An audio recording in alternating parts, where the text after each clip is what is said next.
Today is another journey back in time, but not too far back, as I review Dreamhouse. Dreamhouse is a 2011 American psychological thriller film directed by Jim Sheridan and written by David Luca.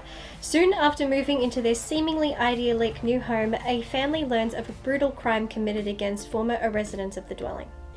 There's nothing more disappointing than watching a film that has the same plot you've seen done 100 times, and in this occasion wasn't even properly executed. Time and time again, I have sat down to watch a film that has revolved around a character who spends their time talking to characters who, as it turns out, aren't there, or who have had fractures with reality. For example, we most recently have Marrowbone, or in previous years, Shutter Island.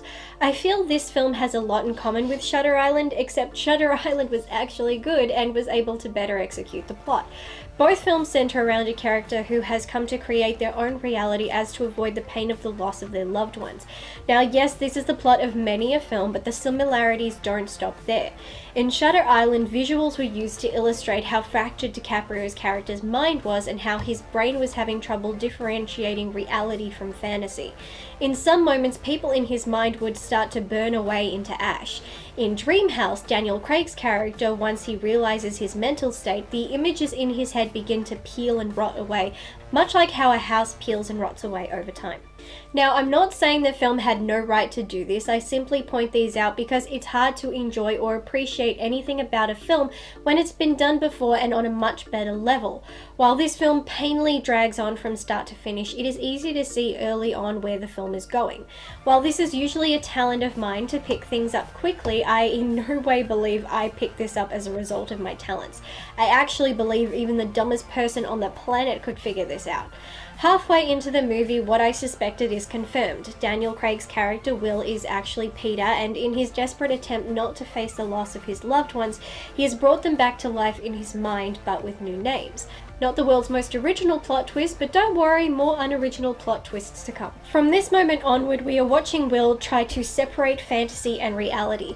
We see him trying to accept the truth and break away from the world he has created in his head. But at the same time, we see him trying to piece together just what happened that night all those years ago, because he cannot accept that he murdered his own wife and children. Turns out he was right, and now enters the most idiotic turn of events that truly makes me believe this film hadn't a clue what it was trying to do.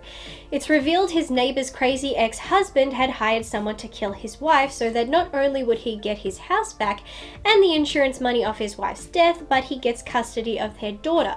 But the man he has hired is an utter moron who can't tell his left from his right. When instructed to go to the third house on the right, he monitors the third house on the left. How stupid can you be?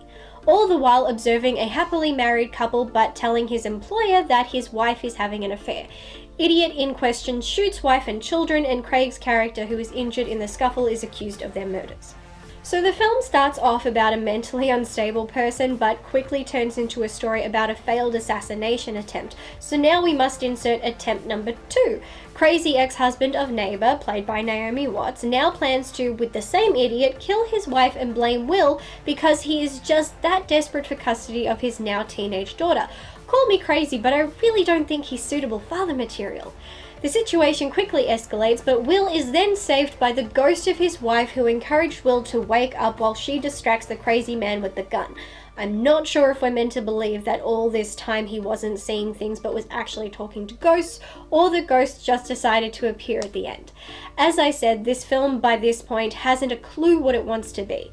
By the end, I feel it is safe to say the plot has completely gone off the rails, and while has a couple of moments that made me shed a tear, that doesn't make it good. I just cry really easily at movies.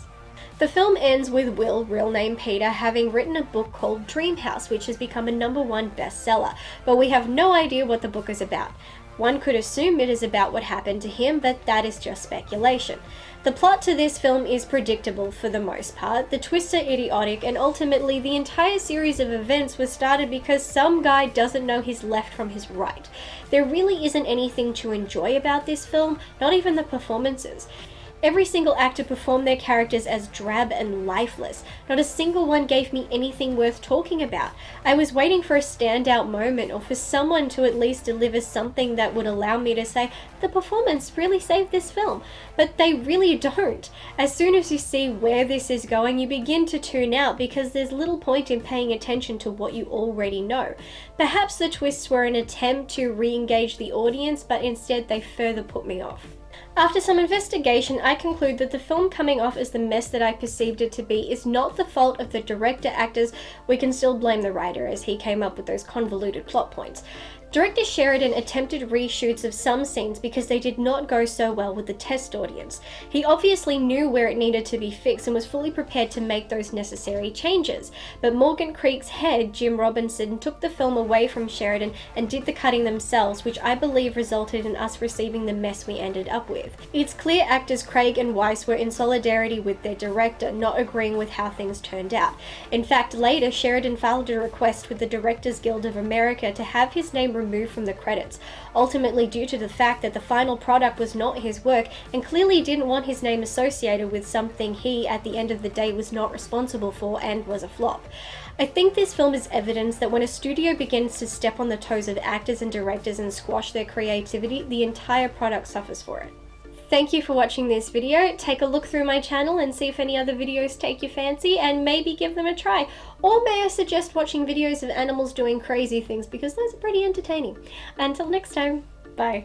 No one knows what it's like to be the bad man, to be the sad man behind blue eyes. No one knows what it's like to behave